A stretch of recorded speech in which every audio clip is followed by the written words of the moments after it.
All right, welcome to The Explainer.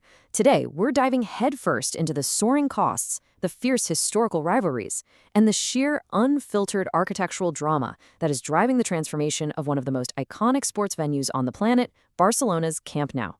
Grab a notebook, because honestly, this isn't just a story about football or pouring concrete. We are looking at a high-stakes, multi-million-dollar financial arms race. I'm absolutely pumped to break this all down for you, so let's just jump right in. Right out of the gate, we have to talk about this number, 1.5 billion euros. Yeah, you heard that right. That is the staggering maximum budget set by current Barcelona president Joan Laporta for the new Espai Barça project. It's literally an astronomical figure for a stadium renovation. It completely shatters all the previous estimates, and it perfectly sets the stage for everything we're going to cover today. Which, naturally leads us to the big central question framing today's explainer. Why in the world does the new Camp Nou cost so incredibly much? To actually wrap our heads around this massive 1.5 billion euro price tag, we have to look way, way past the pitch.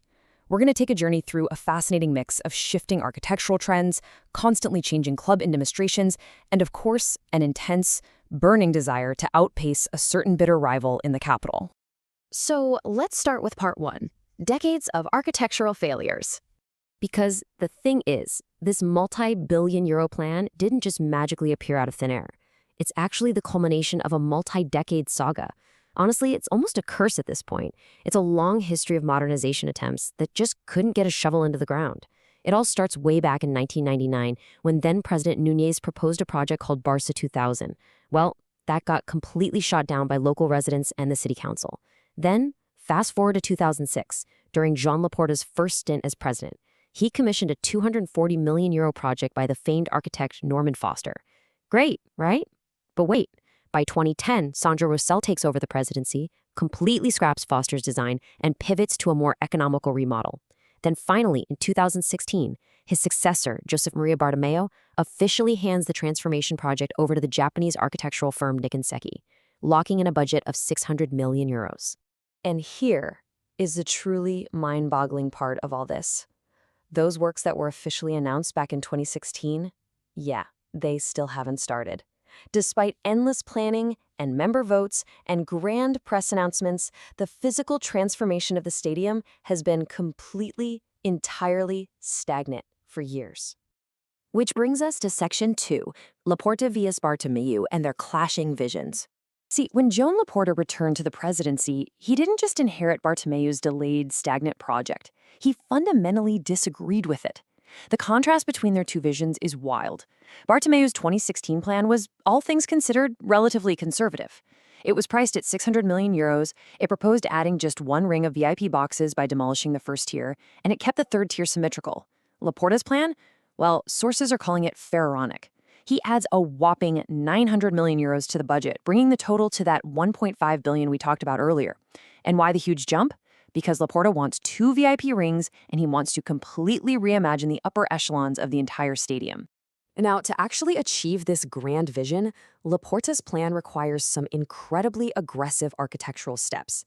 First off, they have to completely demolish the current third tier, the one originally built by former President Núñez way back in 1982. Second, they're going to sandwich in not 1, but 2 rings of highly lucrative VIP boxes right between the second and third tiers. And finally, they have to raise an entirely new third tier over the top of the whole thing. It is a massive, highly complex engineering feat compared to just a simple run-of-the-mill remodel. Let's move on to Section 3, the Bernabéu threat and Real Madrid's overhaul. To really get why Laporta feels this massive, wildly expensive overhaul is absolutely necessary right this second, we have to look at the intense external pressure the club is facing. You simply cannot talk about Barcelona's stadium without talking about Real Madrid's. Since Florentino Pérez took over in 2000, Real Madrid had already invested 180 million euros into modernizing the Santiago Bernabéu. And their current overhaul? It's turning it into... And there's a sentiment from our sources that really hits the nail on the head regarding this shifting power dynamic. See, at the end of the 20th century, Camp Nou was widely considered the more comfortable stadium. It even boasted better UEFA ratings.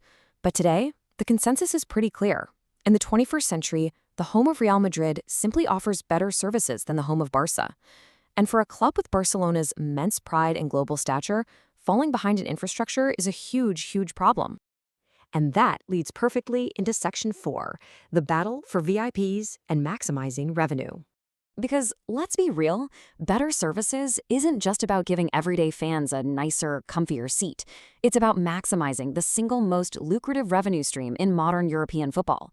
Currently, Camp Nou only has about 2,200 VIP seats. Bartomeu's €600 million plan would have bumped that up to a respectable 4,000. But look at the updated Bernabéu. They are hitting 5,000 VIP seats. Laporta looked at those numbers and basically realized 4,000 just wasn't going to cut it. His €1.5 billion plan, with those two brand new rings, it pushes Barcelona all the way to 6,000 high-comfort, maximum revenue VIP seats. It is a direct, highly calculated move to leapfrog Real Madrid's hospitality capacity. So, if we distill everything we've unpacked today, the defining characteristic of Laporta's Pharaonic Espai Barça boils down to this. It is a project fundamentally driven by the urgent financial need to multiply high-end seating. The goal? To financially and structurally surpass their biggest rival. That extra €900 million isn't just seen as an expense. The club views it as a mandatory investment in premium VIP boxes to secure their financial future at the very top of European football. But we've got to end on this incredibly provocative question that experts in the sports finance sector are currently raising. Yes, the blueprint gives Barcelona more VIP seats than Madrid. But will Barça actually have the market capacity to consistently fill 6,000 ultra-expensive, high-end VIP seats match after match? I mean, it is a massive, historic gamble. They are literally betting €1.5 billion that the answer is yes. If they're right, it secures their elite status for decades to come. If they're wrong, well, that's going to be a whole different explainer. Thank you so much for hanging out with me today. Keep learning, stay curious, and I'll catch you next time.